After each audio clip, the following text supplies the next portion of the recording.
Here we go, lots of heavy irony here. You're probably going to get a lot of this in the next few days. And this is Happy Christmas in black. Oh, that's Nativity in black, isn't it? Black Sabbath. Anyway, here we go. Right, thank you for coming back. Welcome back. And this time from the wilds of bright white vinyl, we have what for me personally is something beyond nostalgia. This channel isn't all about nostalgia, but it keeps happening, doesn't it? Because we have got the Frog Avro Shackleton, and this is what excuse me, my dad used to cycle to work and used to go past a shop that occasionally had models in the window, and he'd see ones that were good, and on the way home he'd pop in and he'd buy one, the one that had caught his eye, for me. And in particular he got this one, and he got I'm sure it was a Frog battleship, and I think it was First World War, and it might have been German or Russian, in black plastic, no less. Anyway, this one he got for me because he liked what at the time were modern aircraft, and he wanted it really, so he and I made it.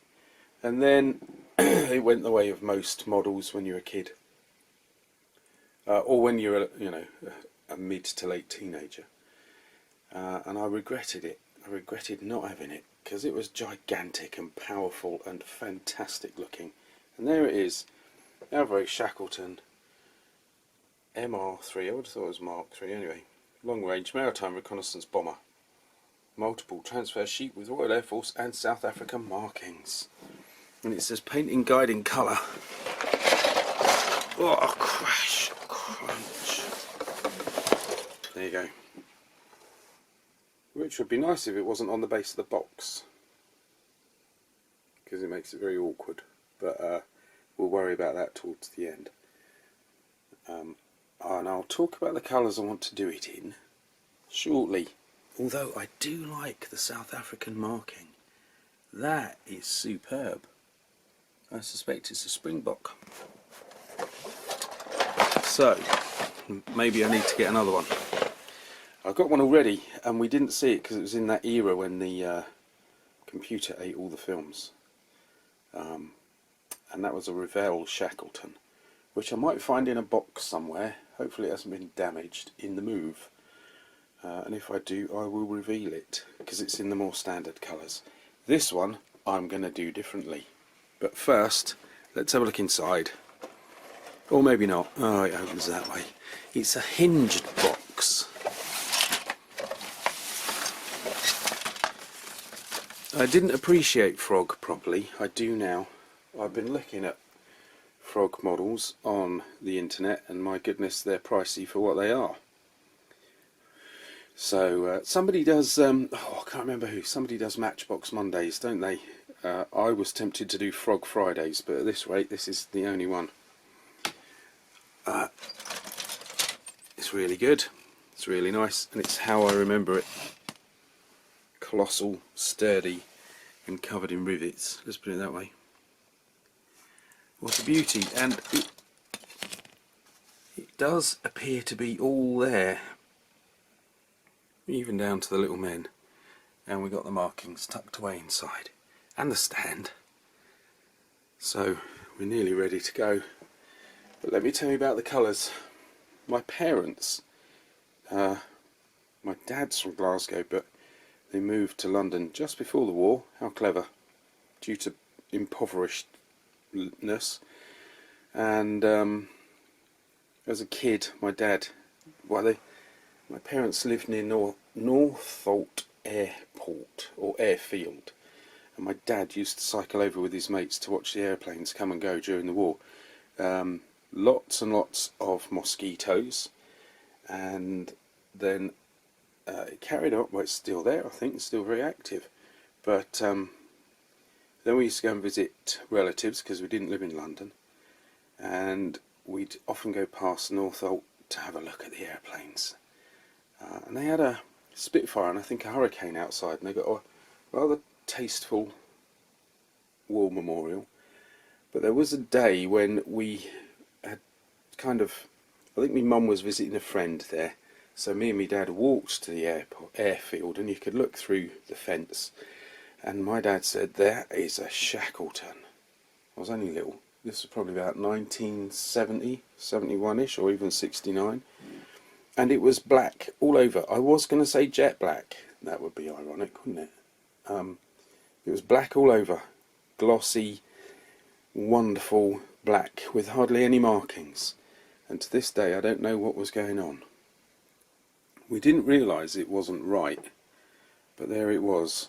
So I'm going to do this one. Yeah, because I've already done one. I'm going to do this one gloss black, because when my dad got this, we said, let's do it black. So it's a personal journey for me. Leave me alone, no criticism. But if anybody knows anything about a completely gloss black Shackleton, I'd love to know. I've looked on the internet very quickly, and up came gloss black in the search bar. Not gloss black. Up came Avro Shackleton black, and I looked, and it was mostly to do with merchandise, hats and shirts and things. So without going too far into the research and stuff, let's get on with the model. But yeah, black, black, black, black. Looked fantastic, like a hawker hunter on a good day. Right, I've just basically been sticking pairs of things together. So the upper and lower side of the wings and the tail. Putting the drop tanks on. A couple of bits of engine, not quite there yet. And just started wrestling with the interior. Simple though it is, doesn't want to fit. And I've had to add glue, which I always think is a great shame. But I'll tidy that up. Anyway, there's our first stage.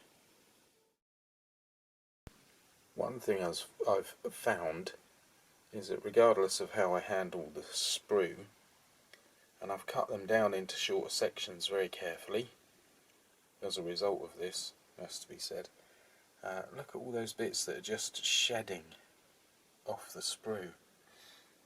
You only have to look at it and they drop off. So I've bagged everything up. Can't remember if I said that before.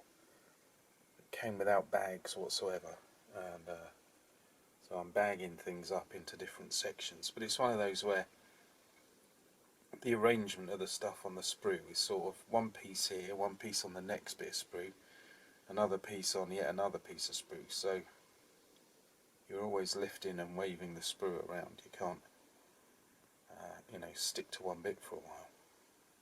And so we end up with a sizable bag of spare part, well not spare, loose parts. I don't think I've lost any. That's the main thing to say. Right, on. I went against the idea of putting this on the blackboard. Well, no, it's not black, it's a board that's black, but you know what I mean. Because it's not going to show up, is it? But anyway, this has gone remarkably well for a frog model, which perhaps shows my prejudices even now. The fuselage went together absolutely beautifully. There was a bit of a seam, and there's a little bit of a step, particularly there. But apart from that, marvellous stuff. And given the state of the Airfix Sterling, take note is all I can say. Given the state of the Airfix Sterling from a long time ago, and the Spitfire that I did from recently, that bit of tail didn't want to go in, which is remarkable because that bit of tail went in so well I haven't used any glue.